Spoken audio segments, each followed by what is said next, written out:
Hi, I'm Lucky and we are going to discuss the question appeared in IJSO 2019.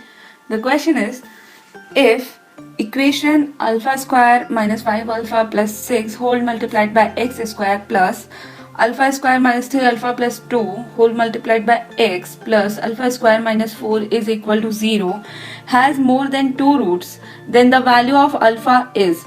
Options are option A 2, option B 3, option C 1 and option D none of these. Okay. First of all observe करते हैं कि ये equation कौन सी है मेरे पास, मतलब किस degree की इक्वेशन है. इस इक्वेशन का डिग्री कितना है, 2 है. ओके तो हमें ये पता है कि किसी भी इक्वेशन जिसकी डिग्री 2 है या क्वाड्रेटिक इक्वेशन, इसके नंबर ऑफ रूट्स कितने पॉसिबल है. मैक्सिमम नंबर ऑफ रूट्स कितने पॉसिबल है, 2. तो अब मुझे ये देखना है कि क्वेश्चन में क्या पूछा है. क्वेश्चन में पूछा है कि अल्फा की वैल्यू बतानी है जिसके लिए इस इक्वेशन के कितने रूट्स हो, मोर देन 2 रूट्स हो. तो अगर क्वाड्रेटिक इक्वेशन में ये पॉसिबल ही नहीं है, इसका मतलब this equation should be identity. I hope identity meaning आपको पता होगा. आइडेंटिटी मीन्स होता है कि अगर मैं पूरे इक्वेशन में वेरिएबल की कोई भी वैल्यू पुट करूं तो इक्वेशन सेटिस्फाई होनी चाहिए. फॉर एग्जाम्पल सपोज मेरे पास है यहाँ पर a multiplied by 1 plus B और राइट हैंड साइड में मेरे पास है a plus a into B. तो क्या इसमें a और b की मैं कोई भी वैल्यू पुट करूँ तो इक्वेशन सेटिस्फाई होगी, और अगर ऐसा है तो ये इक्वेशन आइडेंटिटी होगी और इसके इन्फिनिट सॉल्यूशंस पॉसिबल है. तो अगर मुझे ये पूछा गया है कि क्वाड्रेटिक इक्वेशन के मोर देन 2 रूट्स होना चाहिए, मतलब जो गिवन इक्वेशन है वो भी क्या है, हमारे पास आइडेंटिटी है. गिवन इक्वेशन के राइट हैंड साइड में हमें क्या गिवन है, 0 गिवन है.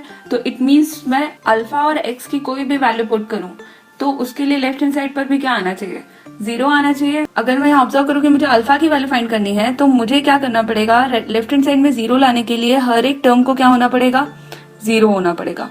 और हर एक टर्म को 0 होने के लिए x के कोफिशिएंट्स को मुझे क्या करना पड़ेगा, 0 करना पड़ेगा. तो हम लोग अल्फा की ऐसी वैल्यू जिसके लिए इस इक्वेशन के मोर देन 2 रूट्स पॉसिबल हो, इसके लिए मुझे क्या करना चाहिए कि हर एक कोफिशिएंट को 0 के इक्वेट करने के लिए अल्फा की जो कॉमन वैल्यू है वो फाइंड कर लेना चाहिए. तो फर्स्ट मैं एक्स स्क्वायर के कोफिशिएंट की बात कर लेती हूँ. एक्स स्क्वायर का कोफिशिएंट मेरे पास क्या है यहाँ पर, alpha square minus 5 alpha plus 6 is equal to 0. ये क्वाड्रेटिक इक्वेशन है. अगर इसको 0 बनाना है तो मुझे पता है इसको फैक्टराइज करना पड़ेगा और इसके फैक्टर्स हो जाएंगे alpha minus 2 multiplied by alpha minus 3 is equal to 0. तो अल्फा की वैल्यू हमारे पास क्या होगी, 2 और 3. ओके नेक्स्ट हम लोग नेक्स्ट कोफिशिएंट की बात कर लेते हैं. तो नेक्स्ट कोफिशिएंट मेरे पास है alpha square minus 3 alpha plus 2 is equal to 0. इसके लिए मेरे पास फैक्टराइजेशन होगा alpha minus 1 and alpha minus 2 is equal to 0. Alpha की वैल्यू हमारे पास हो सकती है 1 और 2. ओके नेक्स्ट हम थर्ड कोफिशिएंट देख लेते हैं, या जो कांस्टेंट टर्म है वो देख लेते हैं. तो वो हमारे पास है अल्फा स्क्वायर माइनस 4. इसको भी हमें 0 करना है. तो इसके फैक्टर्स क्या हो जाएंगे, अल्फा माइनस 2 अल्फा प्लस 2. तो अल्फा की वैल्यू यहाँ पर क्या क्या पॉसिबल होगी, 2 और माइनस 2. तीनों केसेस में मैं अल्फा की वैल्यू देख लेती हूँ कि कौन सी कॉमन वैल्यू है. तो यहाँ पर मेरे पास है 2, इस केस में भी मेरे पास 2 है और थर्ड केस में भी मेरे पास 2 है. तो फाइनल आंसर मेरे पास अल्फा की वैल्यू होनी चाहिए, alpha should be equal to 2.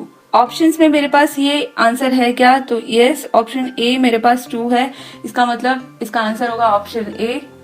I hope ये सोल्यूशन आपको समझ आया होगा. Thank you so much.